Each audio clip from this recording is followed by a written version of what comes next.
When the Open takes place in July, it'll be the 9th staging of the championship at Royal Troon and the first there since 2004. It's a first too for the club's head professional, Kieron Stevenson, a man who knows the course better than most.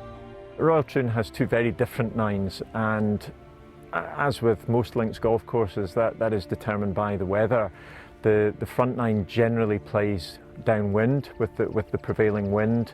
The front nine is significantly shorter than the back nine, so generally most players will try and make a good score in the front nine and then cling on for dear life in the back nine, because with the length of the back nine, it is a case of trying to make pars in, and if you can shoot 4 or 5 under in the front nine and make pars in the back nine, then you will never be that far away.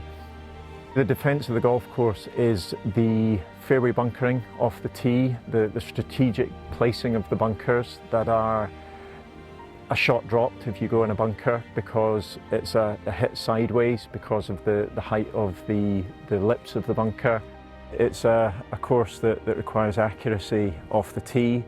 It requires good reading of greens. The greens are really small. The yardage of our greens is the smallest on the open rota, so you do have to be accurate off the tee and then very accurate with your second shots. Nowhere is the small size of Troon's famous greens more apparent than on the club's most iconic hole. We're at the 8th hole at Royal Troon Golf Club, called the Postage Stamp, so called because the green is so small and so difficult to hit. It's completely surrounded by bunkers, and if you miss the green, you're in real trouble. And you have the coffin bunker on the left side, which is really difficult to get out of. You've got the huge bunker on the right, bunkers in front, bunker at the back. There's pretty much trouble everywhere other than the green. The 11th hole, called the Railway, is probably the hardest hole at the course at Royal Troon because of the tee shot that you face. It's a completely blind tee shot over gorse bushes, with Railway out of bounds down the right, hitting to a diagonally angled fairway with gorse on the far side. So it's a highly intimidating tee shot. People don't appreciate the severity of this hole, the fact that you're hitting maybe a 3-wood or a 3-iron to a green that has a big upslope to it, the Railway tight to the right, a right to left slope on the green, a drop off to the left, a bunker to the left.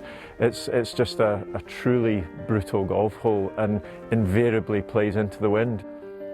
Arnold Palmer reckoned that this was the hardest golf hole he ever played, and Jack Nicklaus said this was the hardest hole in the British Isles that he had ever played. So it does show how difficult this hole is if two of the greats are saying that about it.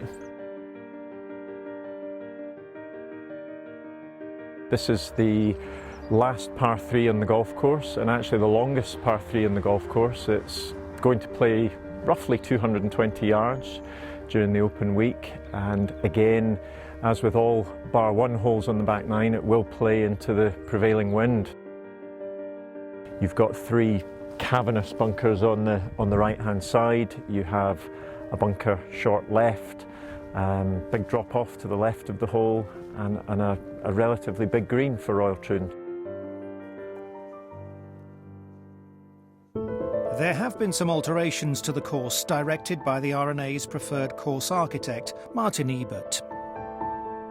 Martin's made quite a few changes around the golf course. He's extended the tee at the 5th hole to make that a little bit longer, the par 3 5th. He has put a huge bit of mounding around the back of the 9th green to soften the look of the 9th approach. The biggest change on the golf course has been the 15th hole, where Martin has completely moved the fairway to the left from its original position.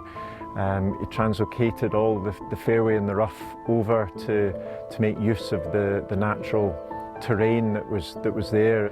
He's added 4 bunkers off the tee, 2 specifically that will be aimed to catch the players during the week of the Open. And it's been a brilliant change actually. It's a much more visually appealing hole than it was before. It's really the only change that has markedly made the course different